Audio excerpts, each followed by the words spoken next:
Hello दोस्तों, स्वागत है आपका फ्रेंड स्टडी सर्किल चैनल में। और दोस्तों यहाँ पे बिग अपडेट आ चुकी है उत्तर प्रदेश पुलिस कांस्टेबल भर्ती 2023-24।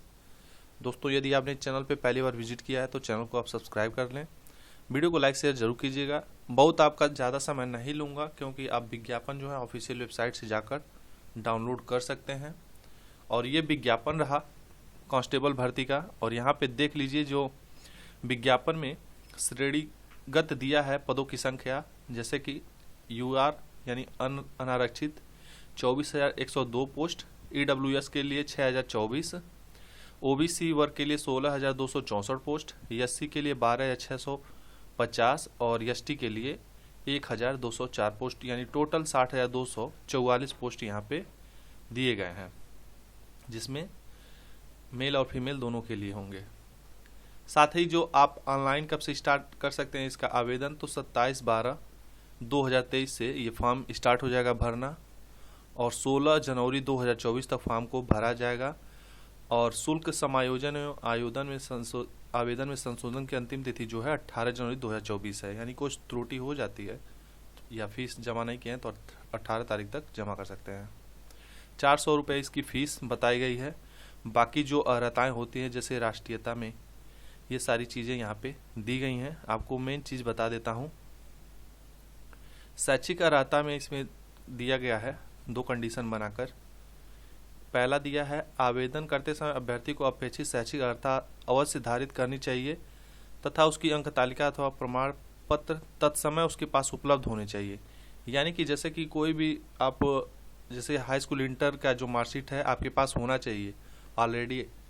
इसके साथ ही यहाँ पे देखिएगा बताया गया अपेक्षित शैक्षिक अर्हता है तो परीक्षा में सम्मिलित हुए अपीयर अथवा सम्मिलित होने वाले अभ्यर्थी पात्र नहीं होंगे। यानी कि यदि अपेयरिंग है तो आप इसके लिए एलिजिबल नहीं रहेंगे। आवेदन पत्र में प्रदर्शित शैक्षिक अर्हता को यथार्थता, शुद्धता और समकक्षता को सिद्ध करने के लिए अभिलेखित साक्ष्य प्रस्तुत करने का दायित्व अभ्यर्थी का होगा। इस संबंध में बोर्ड का निर्णय अंतिम होगा। अधिमानी अर्हताएं दिया गया है। अन्य बातों के समान होने पर ऐसे अभ्यर्थी को अधिमान दिया जाएगा, यानी प्रेफरेंस दिया है। 3 कैटेगरी बताया गया है। यदि आपके पास डोएट एंड नीलेट के ओ लेवल का प्रमाण पत्र हो, उसके साथ ही या फिर दूसरा दिया है प्रादेशिक सेना में न्यूनतम 2 वर्ष की अवधि तक की सेवा की हो, और तीसरा दिया है एनसीसी का भी प्रमाण पत्र हो, तो प्रेफरेंस आपको दिया जाएगा यदि मार्क्स बराबर हैं या फिर एज से रिलेटेड जो चीज कंडीशन होती है। आयु के बारे में जो गणना किया है वो बताया है पुरुष अभ्यर्थी ने दिनांक 1/7/2023 को 18 वर्ष की आयु प्राप्त कर ली हो और 22 वर्ष की आयु प्राप्त न की हो, अर्थात अभ्यर्थी का जन्म 2 जुलाई 2001 से पूर्व तथा 1 जुलाई 2005 के बाद का नहीं होना चाहिए। महिलाओं में महिला अभ्यर्थी ने दिनांक 1/7/2023 को 18 वर्ष की आयु प्राप्त कर ली हो और 25 वर्ष की आयु प्राप्त न की हो, अर्थात अभ्यर्थी का जन्म 2 जुलाई 1998 से पूर्व तथा 1 जुलाई 2005 के बाद का नहीं होना चाहिए। इसमें एज रिलैक्सेशन मिलेगा जैसे कैटेगरी वाइज है एससी एसटी ओबीसी के लिए यहाँ पे दिया है, परंतु अन्य पिछड़ा वर्ग, अनुसूचित जातियों, अनुसूचित जनजातियों को ऐसी श्रेणियों के अभ्यर्थी केवल उत्तर प्रदेश के मूल निवासी के लिए अधिकतम आयु सीमा में छूट एतदर्थ प्रवृत्त शासन आदेशों में निहित प्रावधानों के अनुसार अनुमान्य होगी। यानी कि यदि एज रिलैक्सेशन में आप आते हैं तो आप इसके लिए एलिजिबल रहेंगे। बाकी यहाँ कैरेक्टर, वैवाहिक परिस्थिति, शारीरिक स्वस्थता के बारे में दिया गया है। ये सारी चीज़ें आप सेम वही चीज़ हैं जो पहले की थी। उसके बाद इसमें जो पेपर होगा इसमें माइनस मार्किंग होगी। 150 क्वेश्चन होंगे, 2 नंबर के पेपर, 1 क्वेश्चन 2 नंबर के होंगे और जो 4 सेक्शन में बटे होंगे। सामान्य ज्ञान, सामान्य हिंदी, मैथ है और रीजनिंग, यानी कि 4 सेक्शन में आपके होंगे प्रश्न। और यहाँ पे दिया गया है कि जिनमें प्रत्येक सही उत्तर के लिए 2 अंक निर्धारित है। आरक्षी भर्ती नियमावली के अनुसार उक्त भर्ती में अभ्यर्थियों को गलत उत्तर के लिए 0.5 ऋणात्मक अंक प्रदान किए जाएंगे। यानी मान कर चलिए कि 1/4 इसमें माइनस मार्किंग है।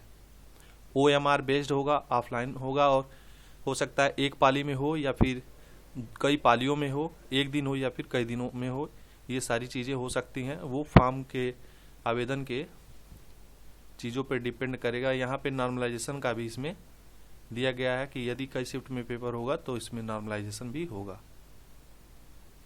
बाकी सारी चीज़ें वही चीज़ है, आप डाउनलोड करके देख सकते हैं। Document verification, physical standard test PST, इसमें हाइट के बारे में बताया गया है। सामान्य अन्य पिछड़े वर्गों और अनुसूचित जातियों के पुरुष अभ्यर्थियों के लिए न्यूनतम ऊंचाई जो है 168 सेंटीमीटर होनी चाहिए। एसटी के लिए 160 होनी चाहिए। उसके बाद चेस्ट के लिए बताया गया है कि यहाँ पे न्यूनतम जो है 79 होना चाहिए बिना फुलाए और कम से कम 84 फुलाने पर होना चाहिए।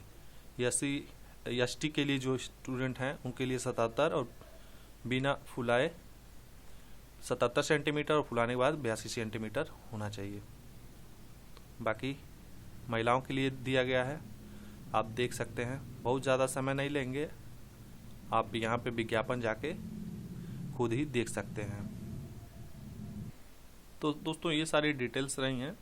आप यदि SC ST OBC कैटेगरी से हैं तो जो डॉक्यूमेंट है वो अपना कंप्लीट करवा लीजिए, ऑनलाइन आवेदन स्टार्ट कर दीजिए। 27 तारीख से स्टार्ट हो जाएगा, ज़्यादा देर मत कीजिए क्योंकि सर्वर का भी इशू आ जाता है।